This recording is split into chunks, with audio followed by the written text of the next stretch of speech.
Hello and welcome back to the only show filled with intergalactic germaphobes who, much like Dedramiro, has an entire galaxy out there waiting to disgust us. I'm Max. I'm Matt. I'm Luke. And this is Force for Thought.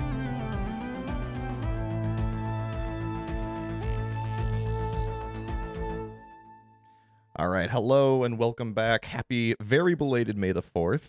As we all know, May the 4th came and went, but Tales of the Underworld came with it, and because of Andor, we haven't had a chance to properly review it yet, so I'm very excited to discuss it, because I really like the Tales of series that they're doing. And my overall impressions, which I want to start with our overalls, my overall impression is that Tales of the Underworld is a little better than Tales of the Empire. And it's not nearly as good as Tales of the Jedi. That's not because Tales of the Empire was bad. I don't think Tales of the Underworld was bad. But Tales of the Jedi is still just really untouchable. 2 arcs, Dooku and Ahsoka, both of them the best ones still so far. But now that we have this third Tales of, each with 2 arcs, we can kind of break them all out. So breaking it down into 6 arcs, I think the Asajj Ventress arc is tied for the worst arc with the Morgan Elsbeth arc. Again, I don't think that they were necessarily bad. They're just definitely my least favorite. Morgan Elsbeth arc struggled a lot with just the character because I didn't really care that much about Morgan Elsbeth. And we'll get into the Asajj Ventress arc and the problems that I had with it. But I thought it was just kind of a golden opportunity that was just a huge swing and a miss. However, they clearly knew what they had with the Cad Bane arc. I think the Cad Bane arc is definitely in the top 3 of the arcs after Dooku and Ahsoka. Dooku and Ahsoka are 1 and 2, but I don't know which one is which because it just depends on whichever is the last one that I have seen. But Cad Bane is definitely closer to those 2 than any of the other arcs. So that's kind of where I'm ranking the individual arcs as well as where I rank Tales of the Underworld. But what do you guys think? Matthew? Well, that was that's a lot, Max. I feel like I disagree with a lot. I think I'm the Luke? opposite side of Maxwell. I'm very interested in nothing like to counteract what you're saying necessarily. But I think overall, I this season, or again, I'm just lumping them in as seasons, right? I feel like again, as a society, we should just agree on this. Society. But I feel like in a society. The animation I felt like was really sleek this time around. I really enjoyed watching it. I also really enjoyed the score. I felt like I really realized a lot of like the sound design and stuff. So I really enjoyed that aspect of watching these like small episodes. I still feel like it didn't necessarily do that much. I was excited to hear about the path again and that, kind of getting that Quinlan Voss content and stuff. Yeah, and I think maybe not to go into too far, but I feel like it was such brushed up upon, and then the show does what the show does always, which is the second episode is like, we need information. Here's this path. Here's this thing you need to do to complete to get this information, and that's where it starts to lose me. Is like I know that's like the normal story structure of how things go, but I think when it becomes so apparent and so formulaic, it starts to lose me. So I don't know. I enjoy the Asajj Ventress. I enjoyed that story arc mainly because I thought it was fun to see her in that setting. I liked her dealing with a younger Jedi. The fact that he thinks that she's a Jedi as well, and she's like, no, I've like probably killed people you've known. I thought that was a really cool dynamic because we don't really get to see her in that context a lot. But yeah, I think overall it was another fine outing that I enjoyed. I would say I enjoyed it. That's the thing is all of these arcs, every time I watch them, I enjoy them, but then I consistently forget about them, to be honest. I don't think I like the Ahsoka one, though. I think we talked about that. I was like, that might be one of my least favorites, just because we've seen so much of her. Yeah, but anyway. I thought I was going crazy when you were saying that, because I thought we discussed the Ahsoka one before, too. Yeah. I think the Ahsoka one's my least favorite as well. Just the one Least episode with her as a 2. baby. Least favorite of the 6, so I think. The Ahsoka arc is your least favorite of all 6 of the arcs? You prefer the Morgan Elsbeth arc over the Ahsoka arc? I do, because it's something new. With the Elsbeth stuff, we got to see Rook, and he had that cool fight scene, and I at least remember that really well. With the Ahsoka stuff, like I remember the Anakin and clones training sequence, but that whole arc, it wasn't really a story. It was just 3 little scenes from Ahsoka's life, and it like fit. Yeah. It told like a thematic story throughout the season with the Dooku stuff as extra relevance, but like we saw her as a baby, and then like right in the middle of Clone Wars, and then they sort of lightly adapted the Ahsoka novel, and it wasn't that cohesive of a story. But I really like the Ahsoka Yeah. character, so overall that arc is not like, well, I did say it was my least favorite, but I feel like sometimes they have a character that I really love or a story that I really love, and Yes. Tales of the Underworld really went to the extremes because it has my least favorite character of the six, Cad Bane, who, if you haven't listened to whatever episode it was where I talked about how much I don't like Cad Bane after that episode of The Bad Batch where he kidnaps the kids and really makes me not like him, he also treats kids like shit in this arc, so it's not That doing he him any does. favors. But I don't really like Cad Bane, but yes, his story was fantastic. And then on the other side of the coin, I really like Asajj Ventress, but her story was kind of not that enticing to me. They just had so much there for Asajj Ventress. That was the problem. Correct. Yeah. That I They agree did. with what you said, Matt, about because I think the Asajj Ventress arc was really saved by the fact that it was just Asajj Ventress, which is interesting because I Yes. tied it with my Morgan Elsbeth arc, and Morgan Elsbeth arc I think had the exact opposite problem where like the story was kind of fine, I didn't care for the character. So interestingly enough, my two least favorite arcs kind of have the opposite problems. But we don't talk enough about the Barasafi arc. That it's not quite as good as the Dooku arc, but that is a character I really like, and it was a story that I really liked. I agree. That one's very good. That was awesome. I think that one is very good. I cannot believe that even after these two arcs, that the Ahsoka arc is still your least favorite, though, because I'm also thinking about the individual episodes of each arc, and I can clearly identify the three parts to the Ahsoka arc, whereas even now, I just recently watched this show, and I don't even recall what the second episode was about for the Asajj arc. You don't remember when they first started and they they said maybe the worst part of one of the worst dialogues in recent memory of in Star Wars. was it? I think she was like, "How do I trust you now? You killed people I know. I said I might have killed people you know." It's like something along like those lines. It's like, okay, yes, we really need to reinform people in case they didn't binge watch this on May 4th. Interesting. They Well, were just reestablishing things from the prior episode, even though Yes. the episodes are only 10 minutes long. It That's was funny. very I didn't confusing. clock that, and it didn't bother me. But no, that is and I take funny. the animated show's writing with kind of a grain of salt anyway. I'm not holding it to the same standard as Andor, obviously. I know. I had to literally remind myself out loud several times that not everything is Andor, and that's okay. Not everything's going to be Andor, and we should not expect this of all things to be Andor. But boy, after getting 4 weeks of an Andor movie every week, this definitely feels different. Even Rogue I was One gonna isn't say- Andor. I just went back and rewatched Rogue One after Andor, and boy, does it feel like that movie just runs through the plot. I'm like, wait a minute. Yeah. What's happening? Slow down here. Yeah.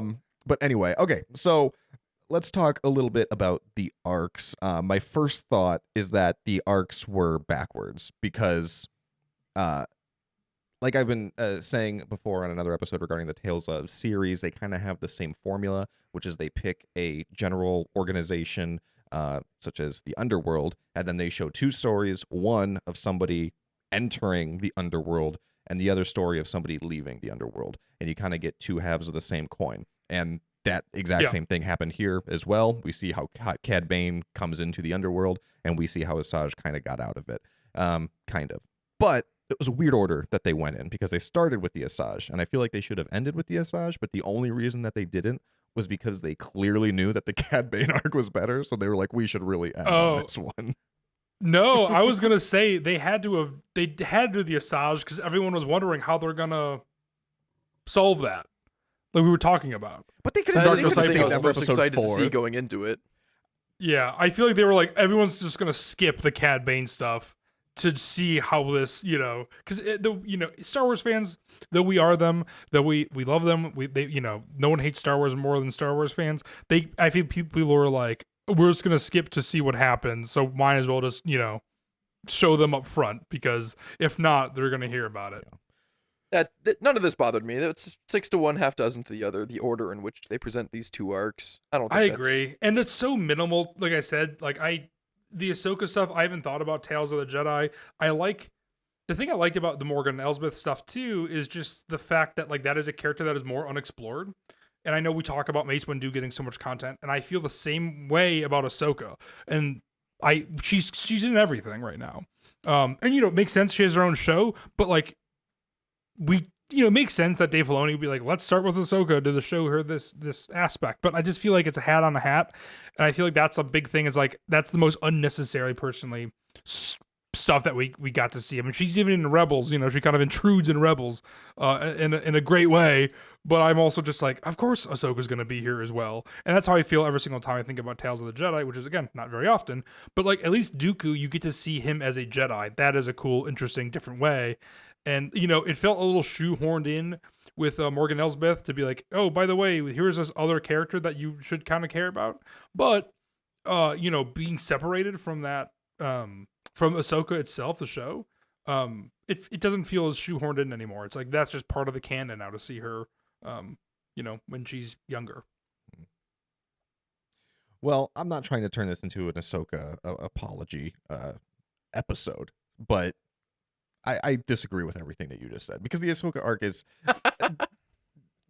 no, whatever. We're not getting into it. I really like the Ahsoka arc. Maybe I have to rewatch it. We never have reviewed Tales of the Jedi. Have we not? Because I mean, the Ahsoka arc is so good because at first you get to see the ramifications of Order 66 and the death of Padme and how that impacts Ahsoka, and that's such a personal story, and I really like that. And then the second episode is just like, you can say it's like overkill, like we didn't need it, but I just think it's so cool how they show basically why she was able to survive Order 66 by the specific training that Anakin had her do. And I like that aspect of it. And then the third episode is fantastic when she has to fight the Inquisitor and she's in hiding and she comes out of hiding because she kind of learns what it means to be a true Jedi and defend those who can't defend themselves.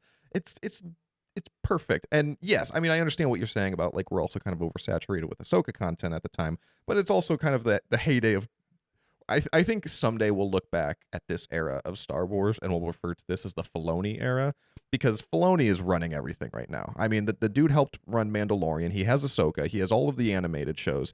Even this, I thought it was funny how he was credited on Tales of the Underworld as, I think it was like story by, but he wasn't actually one of the writers, which makes sense because he's doing 100 other things. But it also just shows like the duality of Dave Filoni, that on the one hand, he's like, oh, let's do like this kind of cute Jedi story about the power of friendship. And then he turns around and is like, and we're also going to do this story with Cad Bane and his best friend. He's going to betray him. And then he's going to have a secret kid and his friend is going to raise him for him, but he's not going to know about it. And then he's going to kill him in front of his kid's face. And it's like, fuck, Dave, what are you doing right now, man? Like, pick a lane. But I think it's so interesting. That said, I very quickly kind of spewed over a lot of notes that I do want to talk about with the Cad Bane arc. And I do want to start with my positives first, which is why I'm kind of going out of order. Before we get too far away from it, I know you don't want to talk about Ahsoka, but just a little fact checking. Seeing Padme's funeral was the beginning of episode 3. Episode 1 in the Ahsoka arc was purely her as a baby. Oh yeah, when she gets discovered I feel like by it Plo was Koon. more disjointed and not a complete story. Yeah, and that's But fair Plo because Koon's they're not, also it's not when she gets discovered by Plo Koon either. It's just Ahsoka and the other Togrudans on her home world. It is very isolated as an episode. But we see, yes, it her. Is. Do we see it in a flashback in Clone Wars? Yes. Oh, okay, that must be what I'm thinking of then. Yeah, I guess I agree Oh my with that. god! And it's also told in a weird order because it's like the one Ahsoka episode, and then it gets into Dooku. Ahsoka, and then Dooku's 3, and then Yeah. Ahsoka's second 2. Because the Ahsoka one is not cohesive, and that's why I don't. Yeah, so there's certainly some credibility. We don't need to get into that conversation right now. I just didn't want to have that lingering with a wrong fact. Thank you. If it wasn't you, it would have been someone else on the internet, so I appreciate it. It would have been me on the internet. I have many alt We're dealing with accounts. an unreliable narrator here. But I do. No, we'll keep them in check. I do want to go over my positives first, and the Cad Bane arc is just one big positive, so I do want to talk about that one first. But yes, it gave so much depth and emotion to an otherwise side character. Luke, I know you've talked about before about how you don't like Cad Bane. I think he's a really cool character for who he is. He is not a main character in Star Wars, but I feel like they took a relatively obscure side character and they made him into one of my favorite side characters because the story that they gave him made him one of the most tragic characters in all of Star Wars. I mean, it is insane the level that they went to. So just again, I kind of said this quickly, but just to recap, the show introduced his childhood friend who Cad Bane betrayed by leaving him behind, and then he got arrested after their first criminal mission as kids. And then his friend was Nero, right? He grows up on the other side of the law and becomes a sheriff, and then his friend has to arrest Cad Bane. After arresting Cad Bane, Nero falls in love with Cad Bane's love interest, who Cad Bane had to leave behind when he was arrested by his friend. However, Cad's girlfriend was pregnant, and his friend helps raise this child as his own. Cad then gets released from prison and kills his childhood friend and learns that the kid is his, but is forced to walk away from him after murdering his son's father figure right in front of him.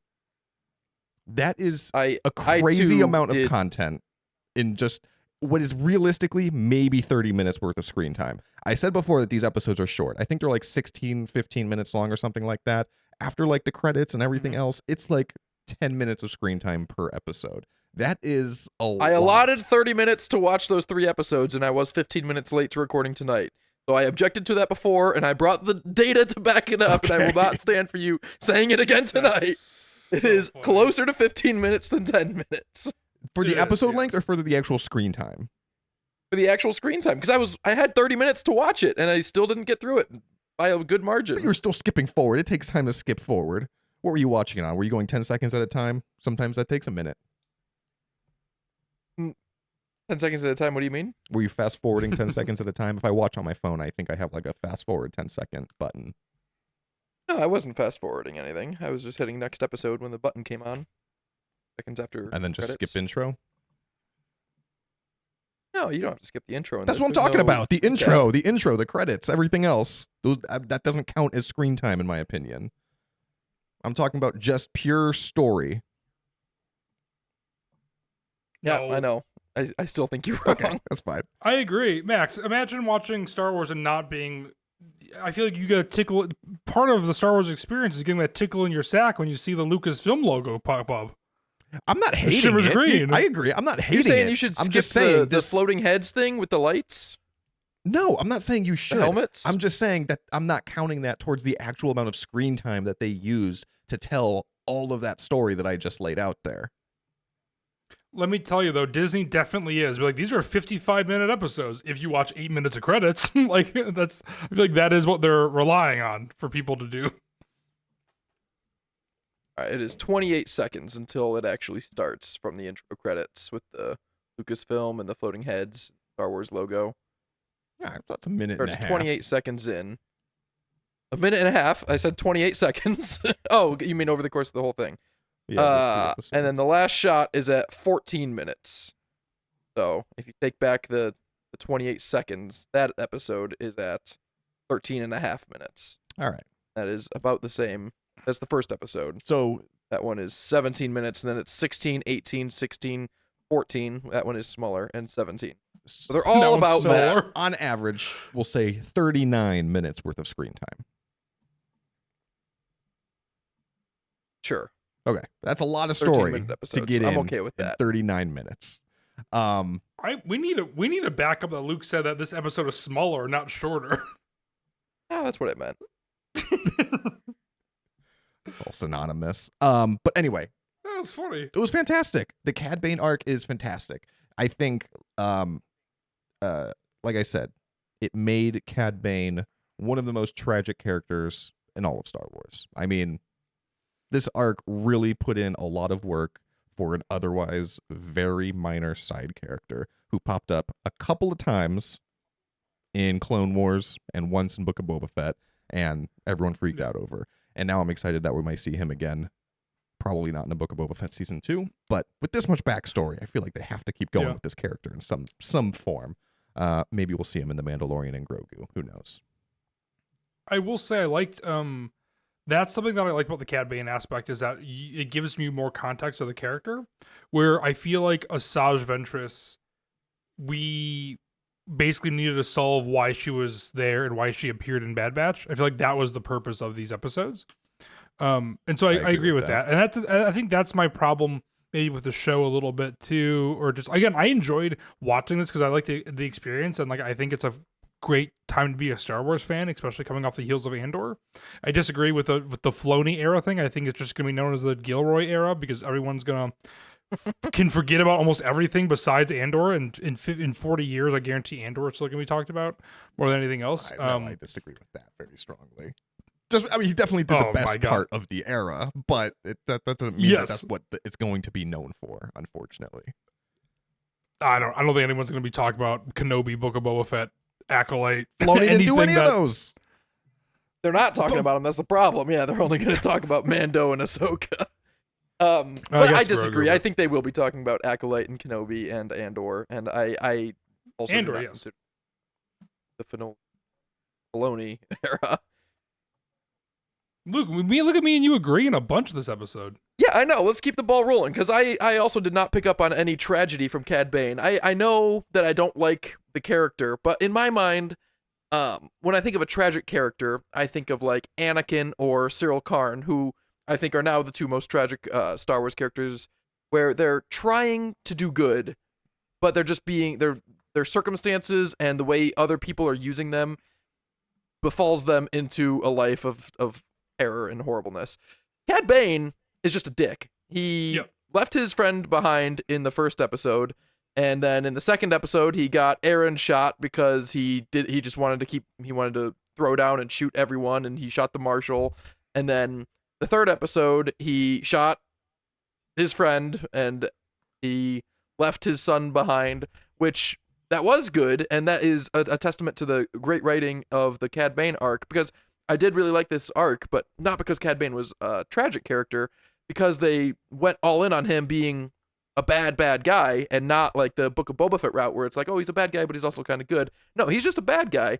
He did do one good deed, the title of the third episode, where he left his son behind and didn't damn him to the same kind of life that Cad Bane was going to go through and had gone through, and that is a good way to have him do one good deed by also still doing a bad thing, leaving a kid here without a dad, and he's your kid, and you killed his dad, and that's all bad. But he did not come across tragic or sympathetic at any point to me. Well, I don't think you need to be trying to do good in order to be tragic, though. I mean, I think if somebody starts using heroin, that's tragic. I mean, they're not doing it because they think they're doing good. They're just lured into something that they shouldn't have been lured into. That's how I feel about this. I mean, he was just a down on his luck street rat who didn't have anything to do, and then these gangsters basically manipulated him into joining his gang, which, you know, he was kind of nervous about at first, and then... No, they didn't manipulate him, though. They manipulated him and his friend the exact same amount, and his friend was saying, no, we shouldn't do this, let's back out, and Cad Bane was all in on it because he's a dick. I'd appreciate you not using the real-world heroin example, because I don't want to disparage heroin addicts. If you could come up with a Star Wars example, I can... Spice addict. Spice addict. It's a tragedy if anyone becomes a spice addict.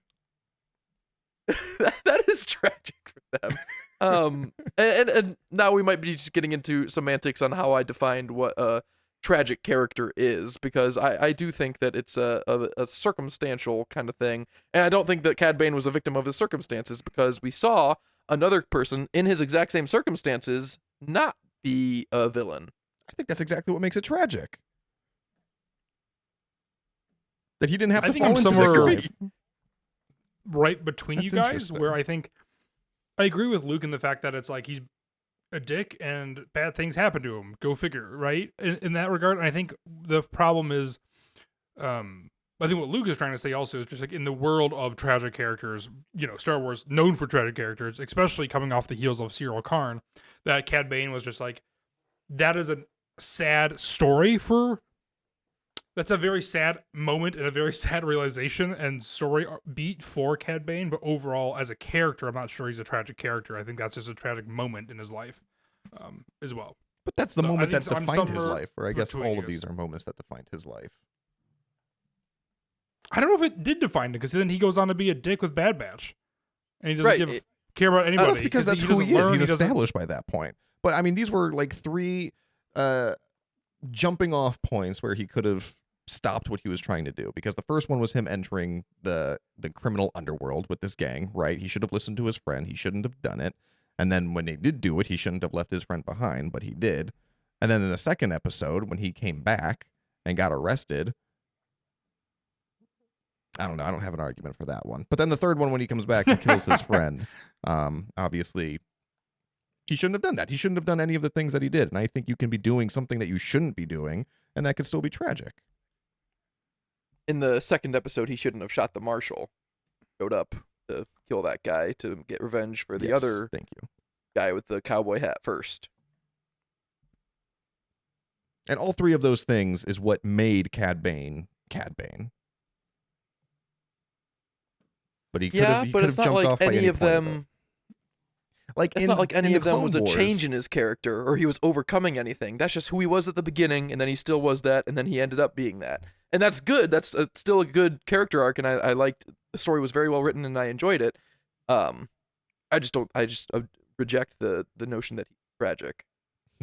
That's interesting. Who are some other tragic characters that we can talk about? Because Anakin and Cyril's obviously top of mind, and Anakin is the tragedy of all of Star Wars. And I'm having a hard time coming up with other characters. Maybe we can do a whole other episode about this now. Yeah, I think Especially you could with probably our- make an argument for just about any Sith. I mean, maybe Maul and Dooku.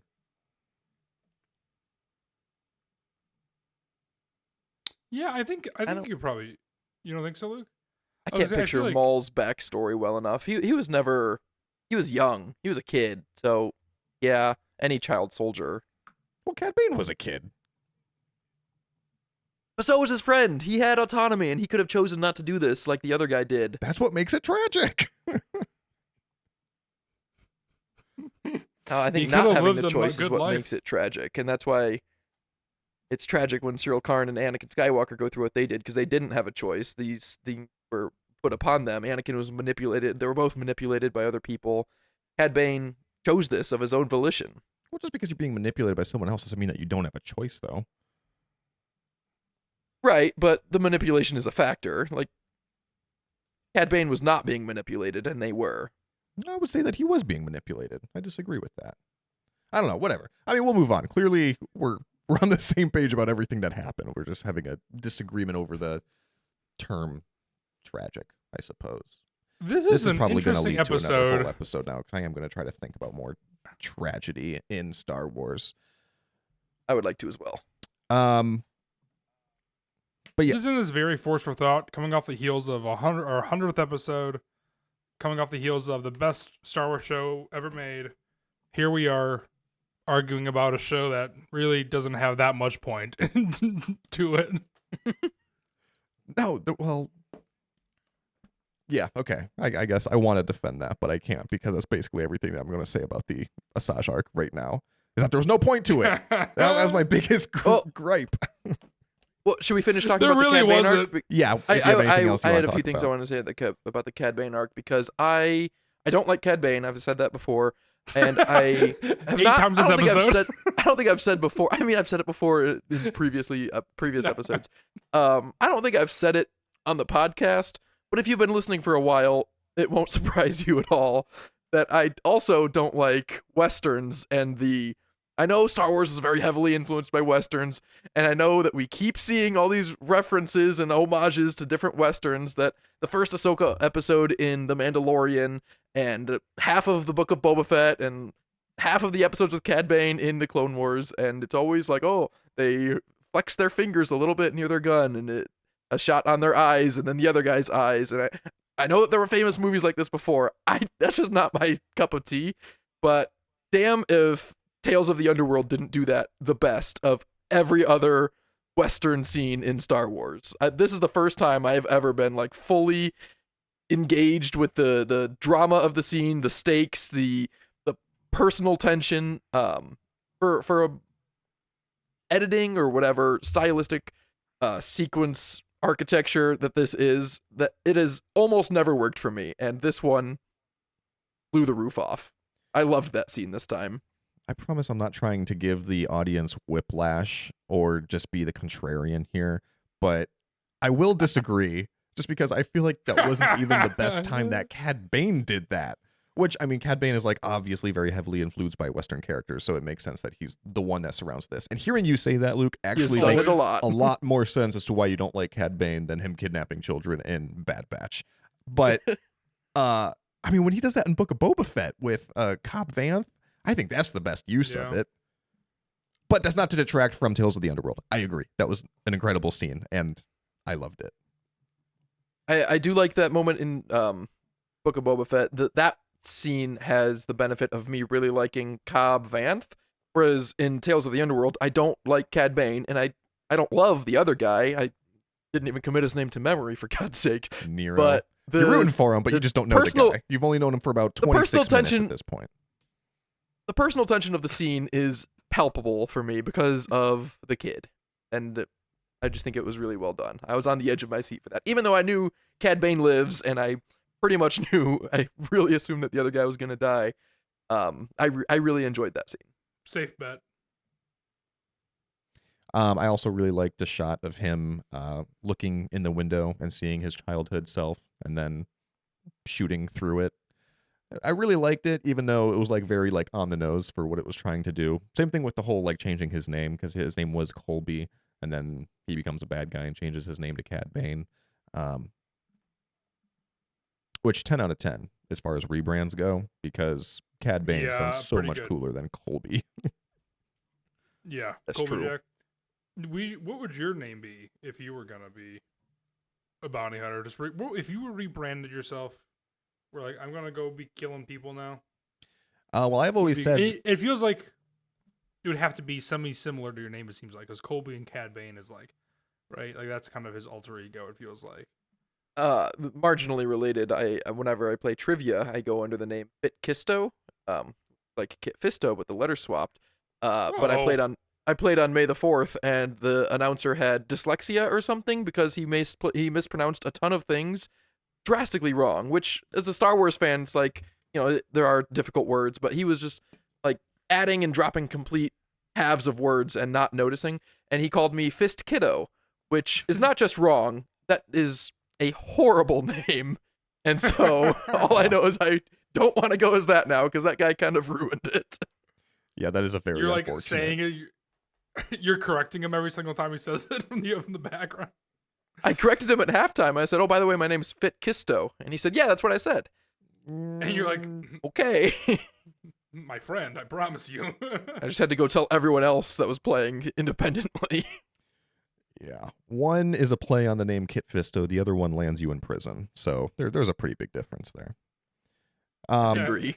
But I also, oh my gosh, what was I about to say? Oh, the names. I've I always feel like said you that were if gonna I tell had us your to name, yeah. change my name, that I would change my first name to Mac and then make my last name Staler, so that I have two different names. So if you ever look me up, you're not going to be able to find me. But once you say it out loud, you're like, oh, it's Max Staler. Oh my God. So that would be my bounty It hunter was name. under our nose the entire time. World's Mine would worst be alias. Moss, Yeah. like the fungus. Yep. Okay, I like it. I do like That's it, all but I there don't is. know Any reason? why. Do I not look like a moss to you?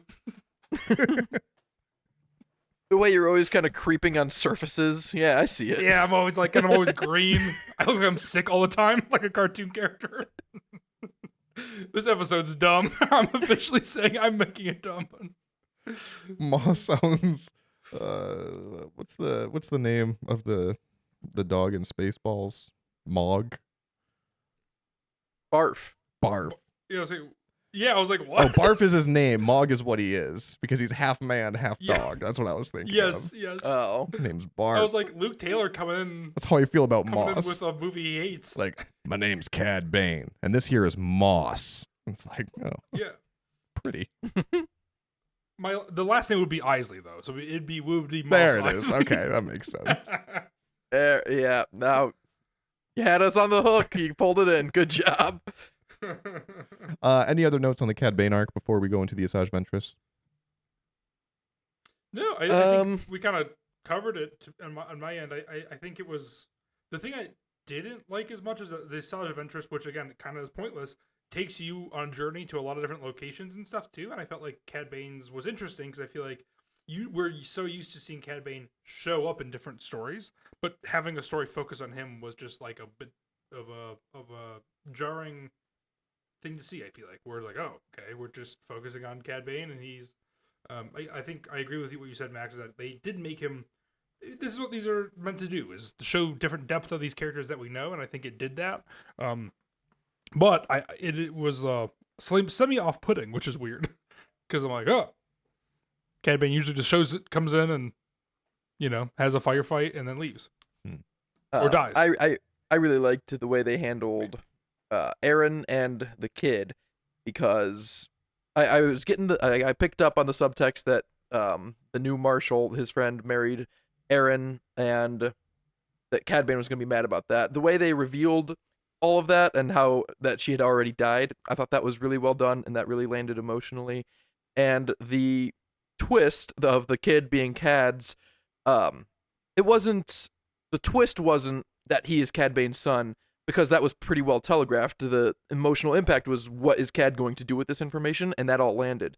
I was worried that it was going to be a big moment where it's like, oh, he's actually your son, and that's the big moment. But like, green Duros and green Duros don't make blue Duros. And I feel like I noticed that the first time I met the kid, and I'm like, oh, that's Cad's son. And I'm glad that they didn't put too much impact on the reveal that it's Cad's son, and it's more about what Cad does with that information. And so, yeah, and everything, I loved everything about that story. This was a very good arc, even on a character that I don't like, and I don't like anymore now. But that's okay. Yeah. And it's not like I don't like him the way I don't like Darth Maul or Emperor Palpatine, where it's like I wouldn't let them babysit my kids because they're bad people. Like, I still like those characters because they're cool, and I not just that Cad Bane is a bad guy. I don't like anything about him. Look, this is a crazy couple of weeks where I feel like you've been hating on Star Wars more than liking things. We're talking Andor arcs over here. We're talking Cad Bane over here. Yeah, I was very world. I was very uncomfortable to be in the position of downplaying Andor's greatness, which I was over the last 4 weeks. And I was worried that I was going to go into that again with Tales of the Underworld, because I don't like Cad Bane, and I know you guys do, but I didn't have to worry about that because that arc was amazing, even though I don't like his character. And it seems like I didn't like the Asajj Ventress arc any less than you guys did, so I don't have to worry about it there either. Yeah, and I guess I'll go ahead and agree with something that you said. But I do actually very strongly agree with how they handled the reveal, because starting on the third episode, I forget what he said, Nero, but yeah, Nero said something about Cad Bane knowing the truth or something, and it's like, okay, I think I know what the twist is going to be at the end. And so it's just kind of like a slow burn instead of like a mic drop moment. So you're right, they handled that very well, where it like the reveal isn't what hits you in the gut. It's when the camera turns to see him already halfway down the street, and it's like, oh. Yeah. It was really well done. I think that also with this show, it does end with a fizzle, and you just kind of feel empty afterwards, because like oh, what a depressing ass way to end the show. Like, yeah, because they told him in the Happy wrong May order. 4th. But even then, I feel like the Asajj one too just kind of leads to nowhere as well in comparison, where you're just like, all right. Yeah, I do agree with that, That's Max. true. I do. I mean, the Asajj one ends on a note of hope, which is typical for Star Wars shows and movies, and the Cad one does not. So, in that regard, I do see that the order of the arcs is switched. Yeah. I'm gonna retract, Max. I agree. I think I messed up. Even though I think that people are gonna go see the Asajj Ventress stuff first, just because they want to have an explanation of why she's around in Bad Batch. I agree. That they are indeed backwards. Matt, are you still recording? Your audio sounds a lot different. It sounds very roomy. Yeah. Okay. I think it's where I think your new mic, you have to take more care to be in front of it. I think when Am you I move closer? a little bit. Sorry, I'm moving around a lot. Yeah, that sounds. I just wanted to make sure you were still recording, but okay. I am indeed. I'm trying to think if there's anything else that I want to say before going into the Asajj Ventress arc, because it's gonna sound like I'm shitting on it, and I'm not. It was fine. Like, there was nothing bad about the arc itself. It was just a huge missed opportunity. It was kind of I pointless. was gonna say It for started from you, a place of nothing new and ended in a place of nothing new, and I feel like they only kind of teased multiple things along the way that could have been interesting. But it was like a very immature power of friendship type story. And like I said, like with the yeah, duality of Dave Filoni, you know, I'm like, okay, this definitely seems like something that he would also do, oddly enough. But I do have two major issues with her arc. But the second issue I am more optimistic about. The first issue is there was still no reason to resurrect her. Her presence was not needed in Bad Batch or here. So, like, I'm glad that they're addressing it, but it feels like a retcon for retcon's sake. Like, it felt like they did not know about the book in Bad Batch. And then the internet blew up and they were like, oh, don't worry, it's going to be consistent. We're addressing it. And then they immediately went to Dave Filoni and they were like, bro, you need to bail us out here. And he's like, all right, I'll do a show. Don't worry, I got an idea. But there's still no reason for it. yeah, I agree. I agree. It is. I think they just were like, she's a cool character, or they're planning on something slightly bigger. With live action is the only thing I can think of, because I agree. There is no. She could be in anybody, and she's cool to look at. And I feel like they were like, let's introduce a character for the Bad Batch that people maybe have not seen, but like if you're watching Bad Batch, presumably you've seen Osage Ventress before, because what a niche show to jump into, I guess. Yeah. You can cut this if you'd like, but Matt, it's happening again. Does your new mic need What? to be tilted towards you? Maybe? Are you talking into the side of it, and it's one of those that like is angled? Oh wait, is that better? Yeah, I mean it was keeps better before, turning. but I think you just keep moving away from it. I keep trying to move away so the audience can see my mouth. And no, we're gonna keep it all in. I agree, Max. To an extent, that they have not shown a compelling reason to bring Asajj Ventress back from the dead yet. I do think that they will. Again, this goes back to countless other things that I say. That doesn't make sense, and I don't like it. But I will give it the benefit of the doubt for an undisclosed period of time. I think what is the running rate of Maz Kanata having Luke Skywalker's lightsaber? That's been 9.5 years now, and I'm still waiting. It'll probably go indefinitely until the end of my life that I will say, oh, just wait. But that's how I feel bringing back Asajj Ventress. My main gripe with the arc is the story overall, where Mother Talzin says you can either join me and your sisters in this realm or go back to them, and Asajj says at what cost? And Mother Talzin says your heart's desire. So it's like if she goes back, she can't be with Quinlan. And then she does stuff completely unrelated for 2.5 arcs. And then the old ex-separatist guy says that it's hard to let go of the fight with those cool little water people. And then it lingers on Asajj's face, and it's like she has a realization, and then she doesn't join the path. And I feel like her story begins and ends with that beat, but we missed the whole middle where we see her experience that, and I none of that landed for me. I think you kind of nailed it, Luke. Like the way they're dancing around it, I feel like I kept being excited to be like, oh, they're gonna show more of the path, they're gonna do this, they're gonna do that, but we never really got there. And I don't know exactly when this Asajj Ventress arc takes place relative to her appearance in Bad Batch, but I think this is the most up-to-date story, because I assume Lyco would have made an appearance in Bad Batch had this taken place before then, and he wasn't in it, because they end the show together. So I would say that this is the most recent, chronologically speaking, content for Asajj Ventress that we're getting, and that's weird because of the reason that you said, Luke. It does feel like this was a prequel, like leading into something. It was just, maybe it will be. Like I said, I feel like they're gonna make her. This is also a show or an arc that they actually have a character come out of the show alive, which was like the Inquisitor. I was like, oh wow, that's a cool Inquisitor. Oh look, they're dead, just like all the other ones all the time. It was a good fight though. They didn't. They also didn't address her yellow lightsaber, which I would have liked to see. Like it's not like it needed addressing, but I don't know. I mean, they did address the book, Dark Disciple, that we keep forgetting the title of, but in Dark Disciple, like I feel like they only addressed it for people that read the Wikipedia that said Asajj Ventress died in this book, and now they said that we addressed it. But for like the people that actually read and really enjoyed that book, Quinlan and Asajj were in love, and she died for him, and she came back for him. She watched him walk away, and she wanted to come back, and then she just gives it up because it's hard to let things go, but she learns to when that guy starts sharing water. That it just didn't work for me.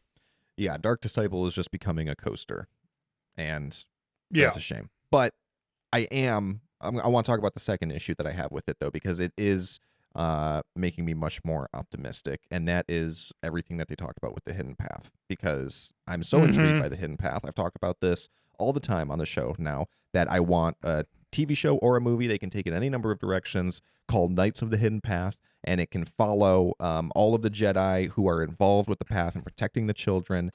They've mentioned it. This marks the third time, I believe, that it's come up, because the first was in Kenobi, and I believe it also came up in Jedi Survivor. Luke, I'm kind of looking to you for the fact checks. I think you were the one that played that one. And that there's just such a ripe story there about this hidden path and Jedi Knights who are trying to stay hidden and trying to protect young children who are force sensitive from being found by these Inquisitors. And they're like leading up such a good team up style Jedi movie where now we can see Quinlan Vos, Cal Kestis, Riva, a redeemed Riva, Kelleran Beck possibly, and now even Asajj Ventress and possibly this Lyco character, all protecting force-sensitive younglings from a small army of Inquisitors, which I feel like is exactly what people kind of want, is just a bunch of Jedi fighting a bunch of Sith. And I feel like Lucasfilm wants to give us that, but there's also like not an easy way of doing that unless they go back thousands of years, which maybe we're going to get with the Dawn of the Jedi movie, and it's also going to be like Dawn of the Sith, and we're going to see like a full-on Jedi versus Sith battle. But I don't think it is, and the Inquisitors are just such an easy way to do that. So this is like such a good team-up that we're seeing here of a bunch of Jedi and a bunch of Inquisitors all fighting at the exact same time. Tell me you don't want to pay money to see that. Yeah, it's a great call, Max. And I agree. It brings together what everyone wants, where it's like people like me that want to see Jedi and Sith, and that's what they really like, and what seems to be the rest of the Star Wars fandom that just want to see the 15-year period around A New Hope, like 7 years before and 7 years after. Man, I'm right down the middle for you right there. I don't know what side I want. I don't know if it's just because this podcast or not, but I also feel like the Hidden Path and is your thing, Max, and then Sierra Karn was Luke's, and I feel like I'm on board with both of those. I feel like, especially lately, I feel like I think about those things a lot more just because of you guys. But I was thinking the same thing. I was like, when I heard about, that this was going to be part of the show, the Hidden Path, I was like, oh, Max is going to shit himself right now. Because they brought it up multiple times now, which is why I'm starting to think maybe they are going to go this route. Because when they like introduce the idea for a movie, it's not going to be like, wait, what is this? Like they're not starting from scratch. People will be like, hey, they already have like a baseline understanding because it will have been brought up in all of these different, forms. So it's so ripe for the picking. And just to kind of say the quiet part out loud here for Disney, if anyone is listening to this, but that cast of characters that I kind of rattled off there, that is a pretty diverse cast. And I know that's an important thing for Disney. So I'm just saying that. It would be really good for representation as well, because people would love to see all of those characters on screen. I think that we're definitely, I wouldn't say we're building to it, but I think we will get a show very much like what you pitched that one day when we were pitching new shows. It's just like on a long enough timeline, they're going to explore every story that there is. And I think this is one of the next ones that seems interesting. And I think it makes sense for it to focus on Quinlan and Asajj. Because they're really going out of their way to make sure everyone knows that Quinlan is still alive. Like, there was no reason to bring that up in Kenobi. They had to have had some sort of idea, right? It's, again, another thing that we talk about all the time, but Obi-Wan Kenobi's brother. Like, they don't just bring something like that up. No, that's different. That's not the same. It is. It's not, but the Asajj and Quinlan that's a very interesting dynamic that I thought we were for sure going to see more about in this arc, and didn't. Now you Another know. one of my problems with the arc was the part that's not about Asajj and Quinlan, which is like that's what the arc is about from a high level thing, and then you just talked about Asajj and Lyco instead, which you can go that route, but you really got to make sure that Lyco is likable, and he wasn't. Namely, the one moment which is one of the more memorable scenes for me is when they're walking through or riding that animal through the desert, and Asajj does the very classic drinks her water and then pours it out, and then it's just like one drop that comes out, and then Lyco hands her his water bottle, and then she takes it and it's empty, and it's like, haha, we're palling around. No, fuck you, Lyco. That's not a very funny joke. She is very thirsty, and that's just rude, and I don't like you. And once again, they've already beat you over the head with this, but she has killed many Jedi, so you should really tread lightly. This guy does There not was understand how one of much my- she has reformed since her Clone Wars years. I feel like they were trying to establish a likable and friendly dynamic between Lyco and Asajj, and it did the opposite for And me. it also didn't help that the voice acting for Lyco I thought was not that great. Did anyone else pick up on that, or am I just being picky? It was a little weird. Problem. Yeah, It just I don't know if seemed it was like bad, very but dry. I don't know. there was one of my least favorite lines. Again, a little bit of a credit to the animated shows, and I think it might be because we're coming off of Andor. But one of my least favorite lines was, I think it was in the same exact scene I talked about earlier from episode, I think from the second episode in Asajj's arc, where he was talking about how she's killed multiple people, and she's like, "Oh my god, are we still on about that?" Like something to that degree, and I was just like, that is just such a weird, out of character thing. I feel like for Asajj Ventress to say, also, but also just like I don't know, it just felt so weird to me to be like, "Oh my god, are we still talking about all the people I killed?" Like it just felt so weird, like this dynamic and everything too. I don't know, it just felt a little off to me. That it was just like, well, Asajj Ventress isn't really a jokey character, but we kind of want to make this lighter. And it was just like, well, I don't know, you murdered people. But again, coming off of Andor, we could just be, again, we're dealing with the best of the best, blah, blah, blah. We keep saying that, but I don't know, it just felt a little off. Yeah, for that's me. like a classic Yeah. trope whenever somebody has a redemption arc. It's like, oh, they're joking now because they're a good guy. Good guys have sense of humor. Yeah. I don't Yeah. want to venture into the realm of nitpicks because I think we do have a ton of valid criticisms for this, and I don't want to just keep dogging on it. But I was also bothered by the ex-separatist in the third episode that was stealing the water, and it was like Asajj and him had a history. Like he remembered her, and he was revealed to be that girl's grandfather, and it felt like a reveal. And I was like, ooh, am I supposed to know that guy from the Clone Wars? Because I don't, and I don't know the Clone Wars as well as other fans, so I figured it was someone from the Clone Wars, an episode or something. And after doing a brief Google search, I'm not positive, but I'm pretty sure it's a new character.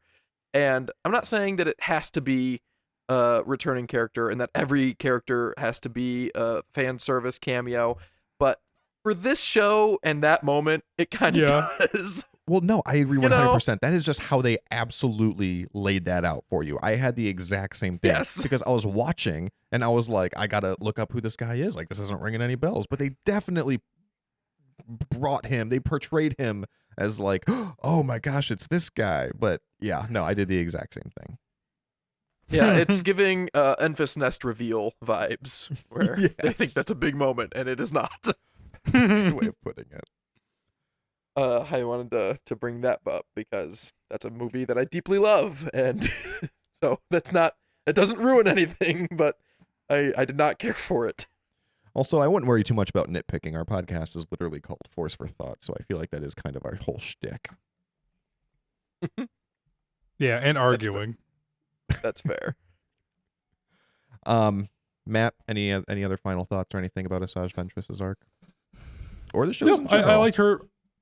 I liked seeing her fighting. I thought the battle sequences were really good. Again, I enjoyed watching this. I know it sounds like I'm shitting on it. Again, I just feel like this show isn't the most necessary thing, but it's a fun little snack, when May the 4th comes around. So I enjoyed it. I don't take it too seriously. I think I'd rank this maybe second out of the three of them. there's something about Tales of the Empire that I actually really enjoy, just because I feel like when I think about that show, it's like really, maybe it's the time I watched it, but I feel like the setting of that show really does it for me. And then, yeah, Tales of the Jedi, I think, is last, to be honest, for me. I think this might be That right in the is middle for me. crazy to me.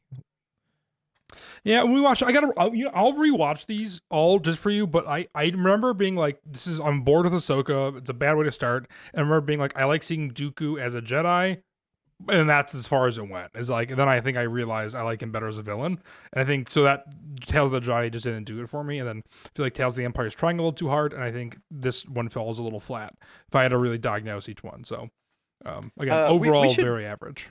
We should do a Tales of the Jedi review pretty soon, because one, I would like to rewatch it, and we've had half of a discussion several times about it, and we should iron it out once and for all.